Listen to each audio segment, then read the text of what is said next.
예, 유익한 방송 손잡아 TV입니다. 구독자님들의 성원 덕분에 구독자 100명을 넘어섰어요. 박수 한번 칠까요? 예. 구독자님들에게 박수를 보냅니다. 100번째 구독하신 분은 권모모 분인 여성분인데 복 많이 받을 겁니다. 구독자 수 100명은 손잡아 TV의 1차 목표였습니다. 구독자님들의 성원에 다시 한번 감사를 드립니다. 제가 유튜브를 하게 된 동기는 대학교에서 젊은 학생들을 대상으로 학문을 가르치는 것도 중요하지만 영혼 없는 그림자로 선량한 시민들을 속이는 비겁한 인간들이 거짓 세상을 만들어가면서 이 나라를 혼란에 빠뜨리는 것을 막아야겠다는 생각에서 유튜브를 하게 되었습니다. 정의로운 시민들과 함께 밝은 세상을 만들어 가고자 합니다. 일례로 한번 사례를 들어볼까요? 법이라는 이름으로 법을 지키지 않는 일이 벌어지곤 하는 것입니다. 환경미화원들 있죠. 환경미화원들은 매일 길거리 쓰레기를 충실히 청소하여 길거리가 깨끗해지지 않습니까? 그래서 우리가 깨끗한 환경에서 이제 살아갈 수 있는데, 그런데 인간 쓰레기를 청소하는 법조인들은 인간 쓰레기를 제대로 청소하지 않아 온 대한민국이 거짓 쓰레기로 덮이게 된 것입니다. 여기에 언론인, 정치인, 어용 시민단체 등이 가세해서 국민들을 쓰레기 세상으로 내몰고 있는 것이죠. 법이 지켜지지 않고 집행되지 않으면 시민들은 생명과 안전을 보호받을 수 없습니다. 시민들이 길거리를 안전하게 다닐 수 있는 것도, 자동차가 도로를 안전하게 달리는 것도 법이 보호해 주기 때문이죠. 법이 쓰레기가 되면 사회 질서가 무너지고 당신의 안전도 무너집니다. 법은 인간에게 공기, 물, 그리고 먹을 양식 못지않게 중요한 것이고, 이 법이 바로 서는 것이 정의가 바로 서는 것입니다. 그래서 손잡아 TV를 구독하시면 알찬 지식과 진실을 공짜로 얻어 가실 수 있고 정의롭고 풍요로운 세상을 만드는 데 큰 힘이 됩니다. 손잡아 TV는 사명감을 가지고 방송을 합니다. 이번 영상 속으로 들어가 볼까요? 신비한 왕버드나무에 얽힌 퇴계와 도산서원, 그리고 성리학에 대하여 말씀드리고자 합니다. 산 좋고 물 좋고 공기 맑은 산뜻한 길을 따라가고 있습니다. 길 가장자리에는 향나무가 떨어짐 없이 도열해 있는 모습입니다. 부동 자세로 도열해 있을 때 우리는 편한 자세를 하라는 구호가 쉬어라고 하죠. 향나무 일동 쉬어라고 하면 향나무가 좀 편해질 것 같습니다. 향나무들이 군기가 바짝 든 것 같잖아요. 길 옆으로는 안동댐이 조성되어 육지 속 바다와 같은 멋진 모습을 볼 수 있는데, 저기 물 속에 떠 있는 섬은 시사단이라고 합니다. 시사단은 선비에게 시험을 보게 하는 곳이라고 하는데, 230년 전 정조 임금이 존경하는 퇴계의 학덕과 인품을 기리는 마음으로 이곳에서 과거 시험을 치도록 한 것입니다. 이때 7천여 명이 응시했고 문과 임용, 진사 임용 등을 선발했다고 합니다. 이를 기념하기 위해 1796년 단을 마련하고 비석을 세운 곳으로 지방에서 유일하게 별과 시험을 본 곳이라고 하는 거죠. 우리나라 과거 제도는 788년 신라 원성왕 때 처음 도입되었고 본격적으로 시행된 것은 고려 광종 때였습니다. 이후 조선시대 1894년 갑오개혁 전까지 과거 제도가 이어져 왔죠. 과거 제도가 이게 문제도 많았습니다.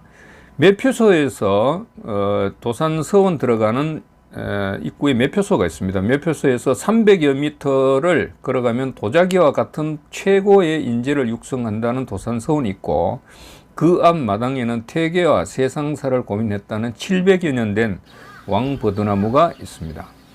육지 소고 바다를 굽어보는 듯, 자신을 촬영하러 온 손잡아 TV를 반기려는 듯, 산과 바다 그리고 온 세상 사람들을 품어 등용문으로 안내하려는 듯, 최고의 멋을 뽐내며 500여 년의 절실함을 우리에게 전하려고 하는 듯한 나무가 왕버드나무입니다. 이 왕버드나무를 보면 하나의 줄기는 사람들 더 가까이 다가가려는 모습을 하고 있고, 다른 하나의 줄기는 등용문을 통과하려는 듯 역동적인 모습으로 롱트림을 하며 하늘을 향하고 있습니다. 우리가 이제 등용문이라고 말을 하는데, 등용문이라는 것은 용무문에 오른다는 말이죠. 다시 말하면 노력으로 힘든 관문을 통과해서 큰 사람이 된다는 것입니다. 즉 출세를 한다는 것이죠. 퇴계는 이 왕버드나무가 주는 등용문의 메시지를 마음에 담고 후학들에게 그 진실을 전하고 싶어 하지 않았을까 하는 생각을 하게 됩니다. 오늘 여기 도산서원을 찾아오신 분들에게도 출세할 수 있도록 왕버드나무는 응원하지 않을까 싶은 것이죠. 또 왕버드나무의 진정한 사연을 손잡아TV가 구독자님들에게 전하고 있으니 구독자님들에게도 출세하기를 왕버드나무가 응원할 것이라고 생각합니다. 이 왕버드나무는 버드나무과에 속하고 원산지는 한국입니다. 버드나무 종류는 30여 종 이상 되는 것으로 전해지고 있고, 왕버드나무와 다른 버드나무 종과의 차이점은 왕버드나무의 형태가 좀 더 크고 나무의 잎이 타원형으로 더 넓으며 새로 돋아난 순의 잎의 색이 붉은색을 띠는 것이 특징입니다. 왕버드나무는 강가는 물론 물속에서도 잘 자라는데, 왕버드나무가 물속에서도 생존할 수 있는 것은 에틸렌, 옥신 등 성분이 증가하면서 생육의 구조 변화를 가져오게 됩니다. 기존의 생육 기공은 폐쇄하고 유해가스를 배출하면서 새로운 생육 기능을 작동해서 생존하게 되는 놀라운 능력을 가지고 있는 나무가 왕버드나무입니다. 왕버드나무는 수륙 양용 생존 능력을 가지고 있는 셈인데, 그만큼 환경 변화에 적응하는 능력이 뛰어나다는 것을 말해주고 있습니다. 이러한 왕버드나무는 도산서원에서 수확하는 생도들에게도 변화하는 세상에 잘 적응하여 쓸모있는 인재로 거듭나길 응원하는 것은 아닌가 싶습니다. 16세기 중반 퇴계가 도산서당을 열었을 때 이미 왕버드나무는 자리하고 있었고, 왕버들의 자리에 퇴계가 머물게 되면서 바른 인간 세상을 위한 전당으로 거듭나게 된 것입니다.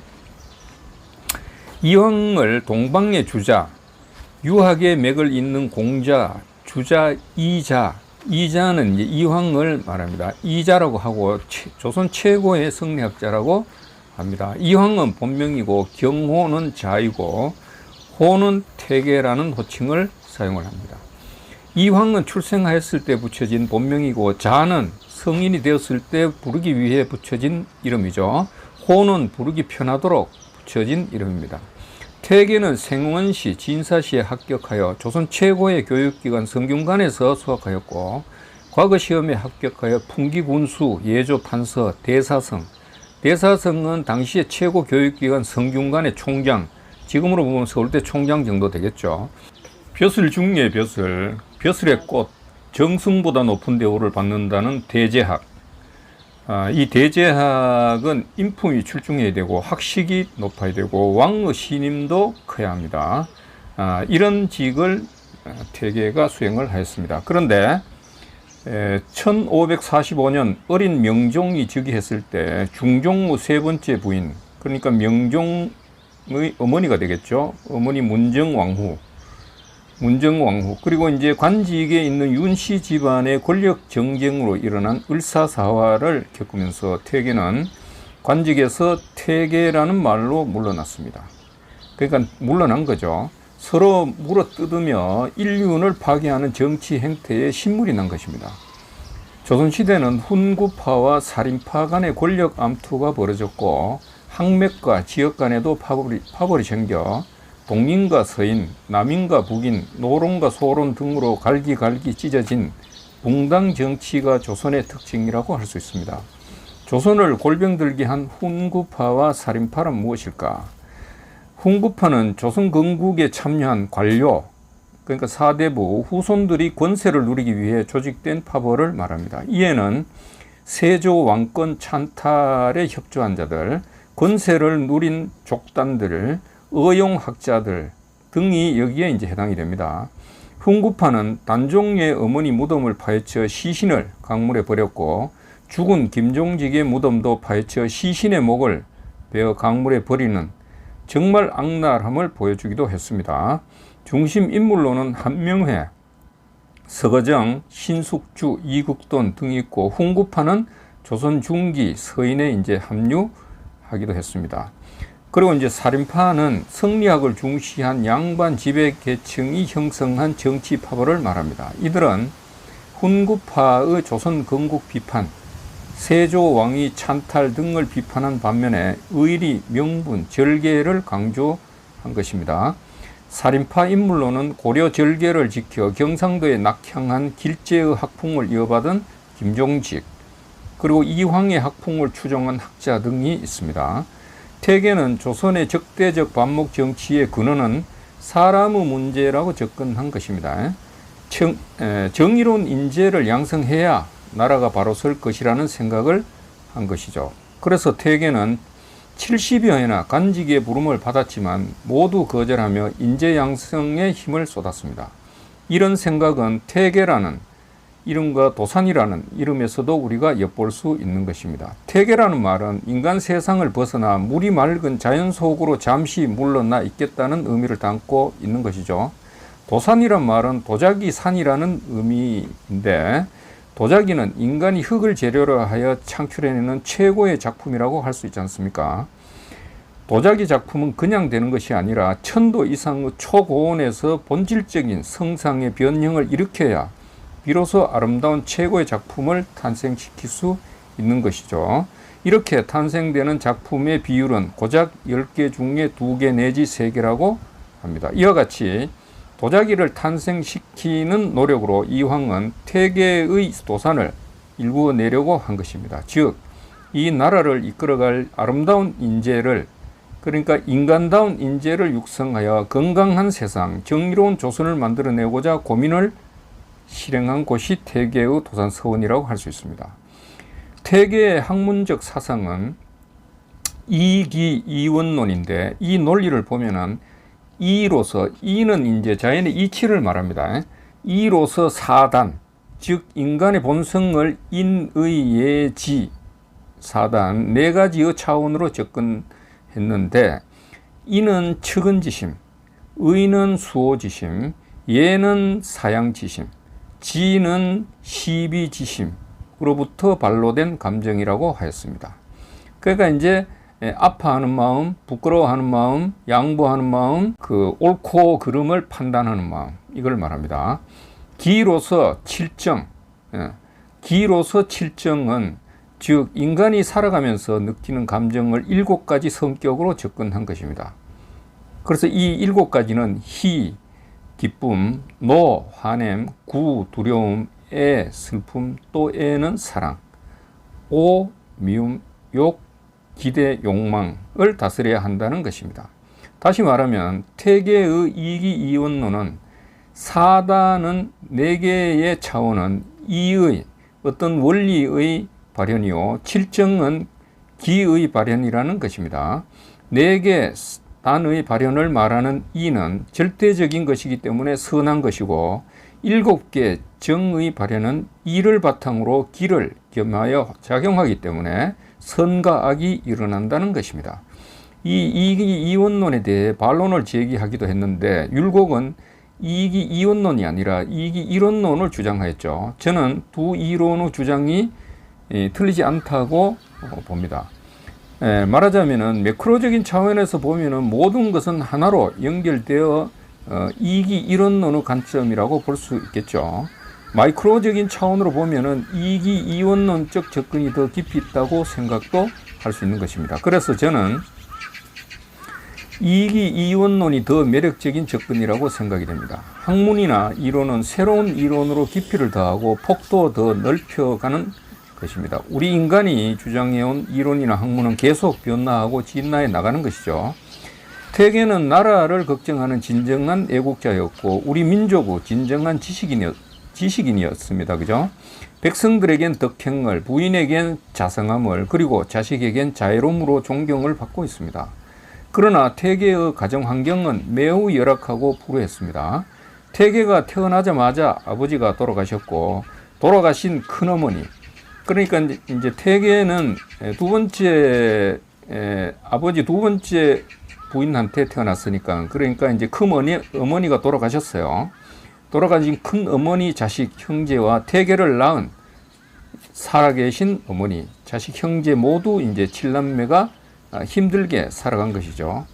태계 자신도 첫 번째 부인은 둘째 아들을 낳으면서 사별을 했고, 두 번째 부인은 정신적 문제가 있어서 힘든 상황이었음에도 의연하게